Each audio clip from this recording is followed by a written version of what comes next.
I was appointed as Goodwill Ambassador for UN Women 6 months ago. And the more I've spoken about feminism, the more I have realized that fighting for women's rights has too often become synonymous with man-hating. If there is one thing I know for certain, it is that this has to stop.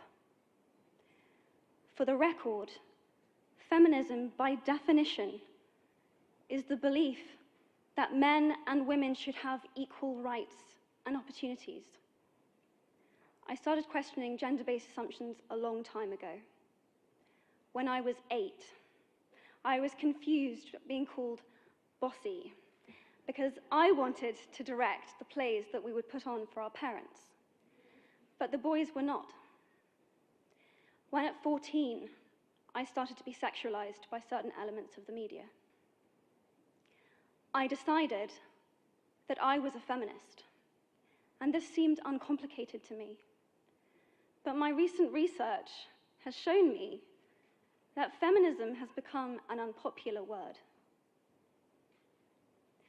Women are choosing not to identify as feminist. Apparently, I am among the ranks of women whose expressions are seen as too strong, too aggressive, isolating, and anti-men, unattractive even. Why has the word become such an uncomfortable one? I am from Britain, and I think it is right that I am paid the same as my male counterparts.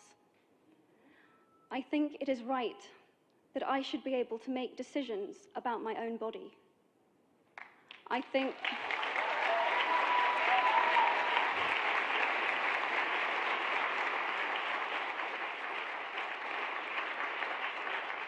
think it is right that women be involved on my behalf in the policies and the decisions that will affect my life. I think it is right that socially I am afforded the same respect as men. These rights I consider to be human rights, but I am one of the lucky ones. My life is a sheer privilege because my parents didn't love me less because I was born a daughter. My school did not limit me because I was a girl. My mentors didn't assume that I would go less far because I might give birth to a child one day. And if you still hate the word, it is not the word that is important. It's the idea and the ambition behind it. Because not all women have received the same rights that I have. In fact, statistically, very few have been. Men, I would like to take this opportunity to extend your formal invitation.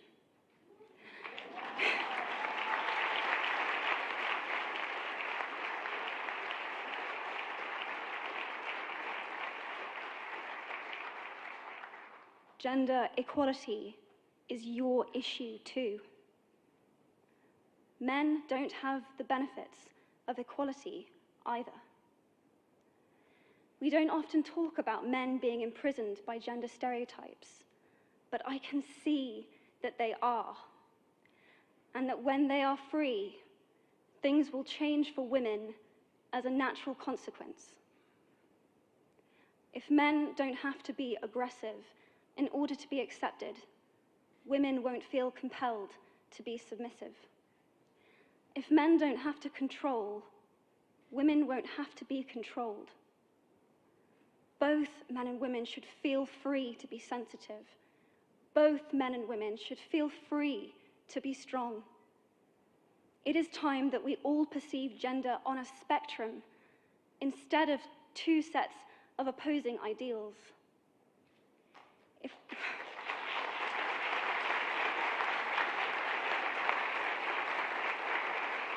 If we stop defining each other by what we are not and start defining ourselves by who we are, we can all be freer. I want men to take up this mantle so that their daughters, sisters, and mothers can be free from prejudice, but also so that their sons have permission to be vulnerable and human too. You might be thinking, who is this Harry Potter girl? And what is she doing speaking at the UN? And it's a really good question. I've been asking myself the same thing. All I know is that I care about this problem, and I want to make it better. And having seen what I've seen, and given the chance, I feel it is my responsibility to say something. In my nervousness for this speech, and in my moments of doubt, I've told myself firmly, if not me, who? If not now, when? If you have similar doubts when opportunities are presented to you, I hope that those words will be helpful. Because the reality is that if we do nothing, it will take 75 years, or for me to be nearly 100, before women can expect to be paid the same as men for the same work. I am inviting you to step forward, to be seen, and to ask yourself, if not me, who? If not now, when? Thank you very, very much.